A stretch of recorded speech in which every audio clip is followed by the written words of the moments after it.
Hello everyone, good morning to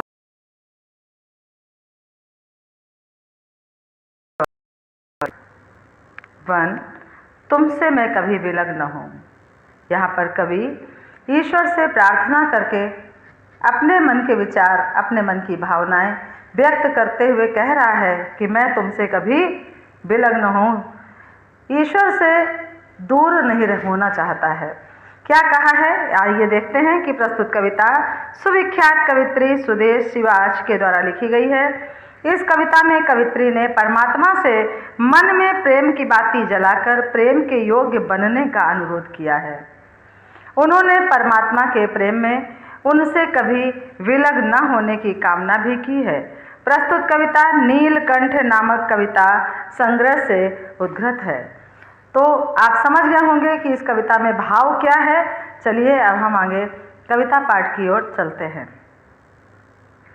क्या कहता है कवि कि हे प्रभु, मेरे अशांत मन को शांति प्रदान करो। बिल्कुल सत्य है कि मन जैसे जैसे, आप तो बहुत छोटे हो, बच्चे हो, लेकिन जैसे जैसे किसी भी बालक की आयु बढ़ती है उसकी सामाजिक भौतिक उत्कंठाएं बढ़ती चली जाती हैं। वो उन सभी वस्तुओं को प्राप्त कर लेना चाहता है जिनके बीच वो जीना उचित समझता है, और उन सभी वस्तुओं की पूर्ति के लिए वो क्या करता है कि ईश्वर से दूर हो जाता है। नैतिक अनैतिक, उचित और अनुचित का भी उसे ध्यान नहीं रहता। यहाँ पर कवि शायद यही प्रार्थना कर रहा है कि हे ईश्वर, मैं कभी आपसे दूर ना होने पाऊँ, और जो ईश्वर से जुड़ा रहेगा वो कभी भी अनुचित कार्य नहीं कर सकता। प्रतिदिन की लालसाओं पर, मैंने बताया ना अभी कि जो भौतिक इच्छाएं हैं, यहाँ पर बात वही आ रही है कि प्रतिदिन की लालसाओं से मुझे बचाओ। विचलित मन में जला प्रेम की बाती, मेरा जो मन व्यथित है, मेरा जो मन विचलित है, भटका हुआ है, उसमें अपने स्नेह की बाती जलाकर मुझे अपने मिलन के योग्य बनाओ, मुझे अपने योग्य बनाओ कि मैं आपके चरणों से कभी दूर ना हो सकूं। अहंकार में डूबी हूँ मैं, और मैं तो डूबी हूँ किसमें? अहंकार में। मेरा अंतर तुम चमकाओ, और मेरे अंतर मन को बस हे ईश्वर आप ही इसे प्रकाशित कर सकते हो। चमकाओ माने प्रकाशित कर सकते हो। आगे क्या कहा गया देखते हैं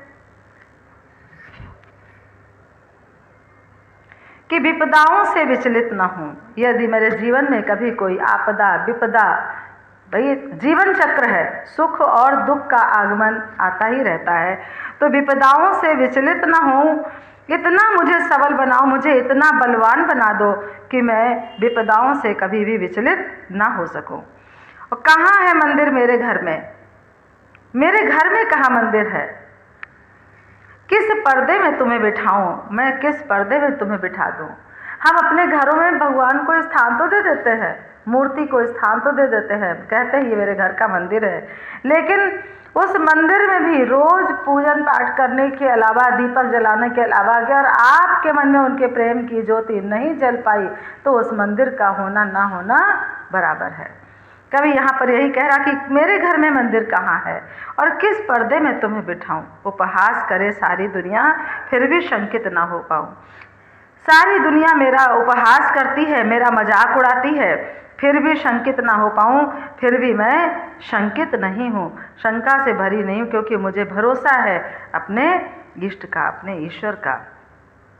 आगे क्या कहा कि समस्त भुवन में व्याप्त हो, फिर भी मुझे पता है कि आप पूरे संसार में, भुवन माने संसार, समस्त माने सारे, व्याप्त हो माने सर्वत्र हो, हर जगह हो, फिर भी तुमको मैं पहचान न पाई, मैं तुम्हें पहचान नहीं सकती।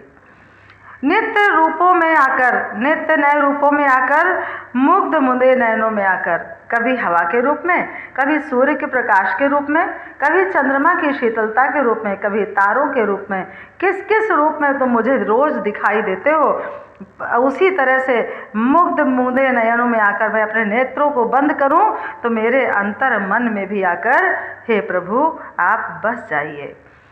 मुझसे तुम यूँ मुख न मोड़ो, हाथ बढ़ाकर मुझे उबारो। मुझसे कभी मुख न मोड़िएगा, मुझसे कभी नाराज न होइएगा। हाथ बढ़ाकर मुझे उबारो, और यदि मैं डूबने लगूं तो मुझे हाथ बढ़ाकर बचा लेना, उबार लेना। और चरण धूल का तिलक लगाकर तुमसे कभी मैं विलग न हूँ।